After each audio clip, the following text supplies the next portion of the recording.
and instead I grabbed her under my arm like a football and raced back to our room. I would describe myself as impatient under the best of circumstances, but my 2-year wait for Maybe made impatience one of my core competencies, along with anxiety, despair, agitation, and paranoia. Not only was I a bit long in the tooth, but I convinced myself that even those who had neither the desire nor the paperwork would be blessed with a child, except me. I would be denied my heart because it had to be obvious to everyone that I wasn't mother material. I wasn't the kind of woman who stopped to coo at every baby, who loved all children and felt a rush of maternal tenderness at their appearance. I thought far too many of them were no-neck monsters who sucked up their parents' energy and disposable income. In fact, I had never had any desire for children until I met John, who once told my mother that after our initial introduction, I basically said, "I'm Susan and I want to have your children." Although he decided on her name 4 months into the wait, I didn't buy anything for her. No clothes, no toys, no crib, no music, no books. Although I did break down and buy the Owl and the Pussycat a few months before bringing her home. Why bother? She would never come home to me. She would go to one of those mothers you read about, who is not only musical and artistic and hosts perfect parties, but is also the earth mother, who makes you feel as if you've known her all your life upon first meeting her in her cozy kitchen, where all the neighborhood mothers and children gather to bask in her glow and eat her homemade macaroons. That mother would be waiting calmly, humming while she embroidered sheets, curtains, and flower outfits. She would perfect her Mandarin during the wait. She would be recording lullabies she wrote to soothe her little one to sleep. She would be worried only that she wouldn't be able to finish hand carving the rocking chair and cradle, and matching chests and checkerboard sets. She made me look like Medea, except I didn't dress as well. Among my worries in case a miracle happened and we did bring her home were, in no special order, she won't like us, we won't like her.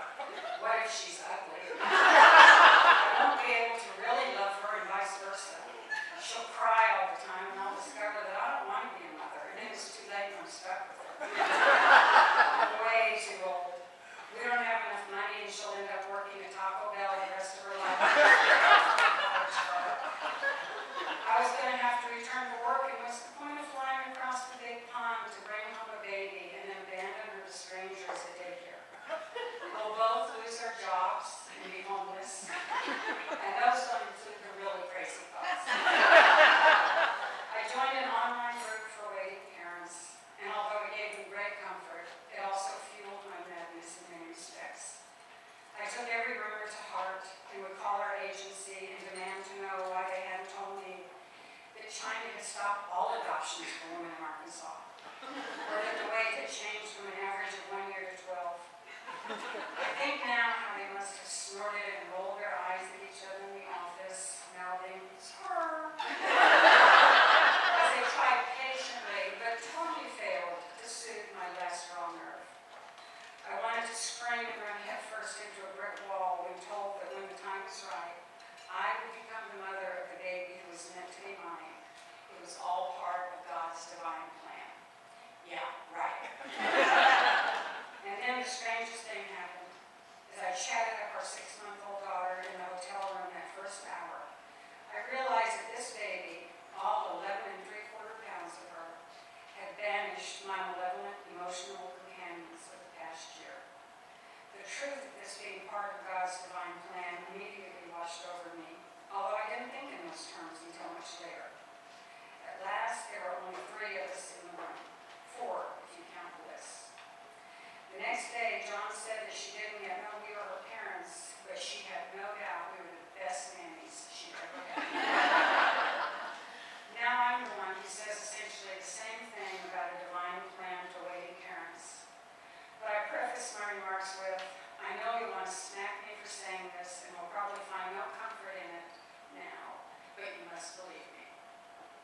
My extraordinary friend Christy sage, counselor, and godmother to my children, copied me on an email she sent to our friends Mark and Nancy in response to their dazed announcement that their heart and soul, a 7-month-old baby girl, was waiting for them in China.